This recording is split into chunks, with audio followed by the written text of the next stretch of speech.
Yeah.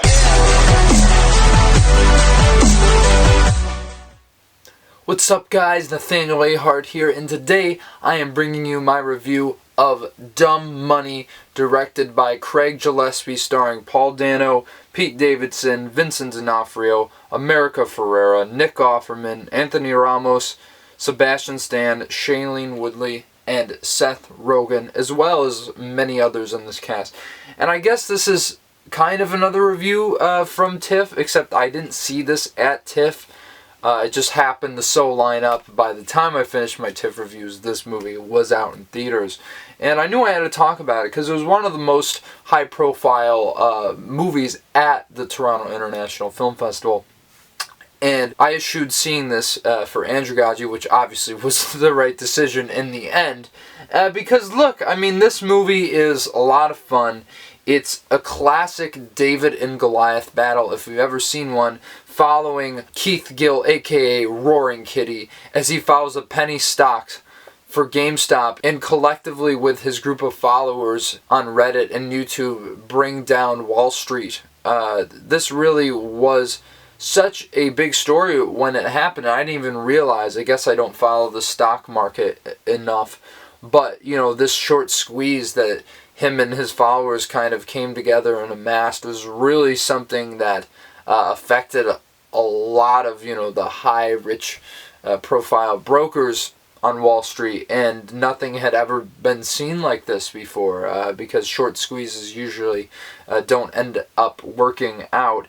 But this one obviously really had them clinched, and I think the recounting of the story is very, very inspiring in a lot of ways and very fun to watch. I mean, I'll be honest, it isn't the funniest movie you're going to see this year, but it has some good laughs and it's entertaining throughout its breezy runtime at over an hour and 40 minutes. So you get in, you get out.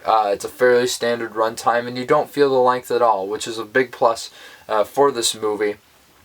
And I have to compliment the cast, obviously.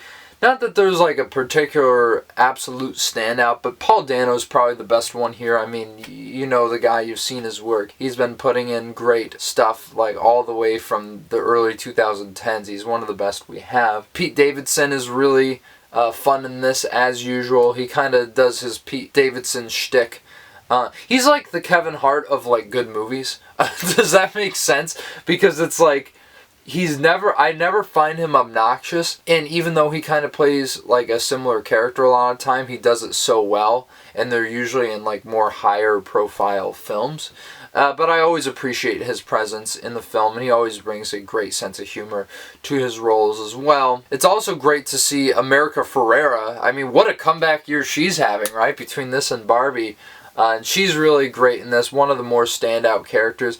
And yeah, I mean, the whole ensemble cast is crazy. I mean, Clancy Brown is even here. Like, there's just so many people that show up and pop in this movie that, yeah, it has to be commended that the performances are very consistent all across the board. The directing, on the other hand, this is an interesting discussion because, obviously, I loved I, Tonya, one of my favorite movies from 2017. And there was such a style and a panache to that movie that I feel like, from my understanding as of late, because Cruella kind of had this, but it was a bit Disney-fied.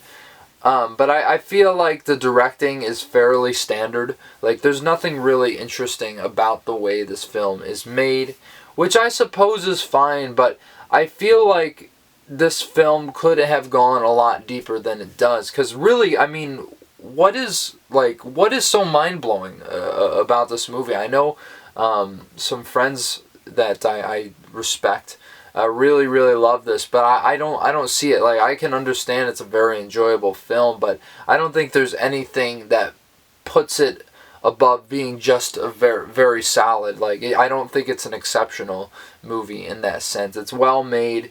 It's fairly well shot, but then again, you could criticize the color palette that they use.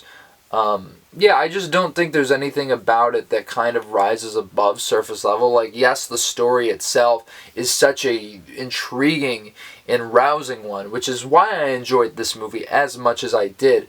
But at the same time, I feel like they jump around to so many different characters who are buying into the GameStop stock, and I feel like not that it's messy in handling these characters, but I feel like in doing so, it doesn't really go beyond surface level a lot of time.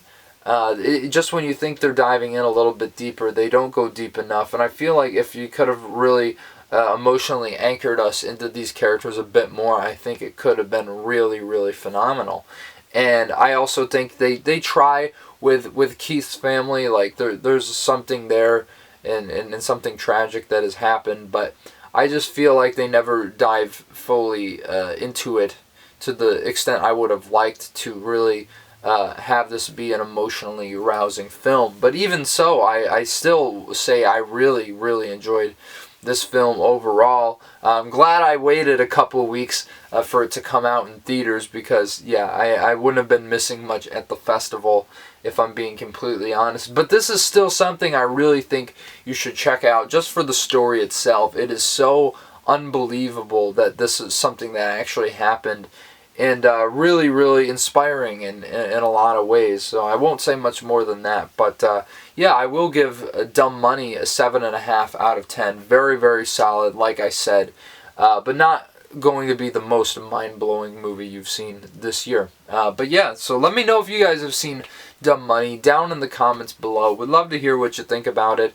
Do you think this is the next great film in this vein after Social Network or Big Short or what have you? Not that I'm even comparing it to those movies, because I wouldn't even go as far, even though the Winklevoss twins have I think as an executive producer credit on this, so they're getting some money back after getting cheated at by Mark Zuckerberg.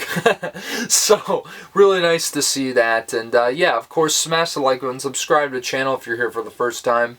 Going to be a lot more movie reviews coming at the end of this week that I am very excited to talk about.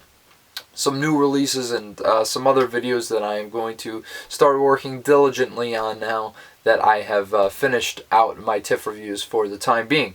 So yeah, guys, until the next video, I'm out, and I'll see you later. Be humble, sit down. Be humble, bitch, sit down.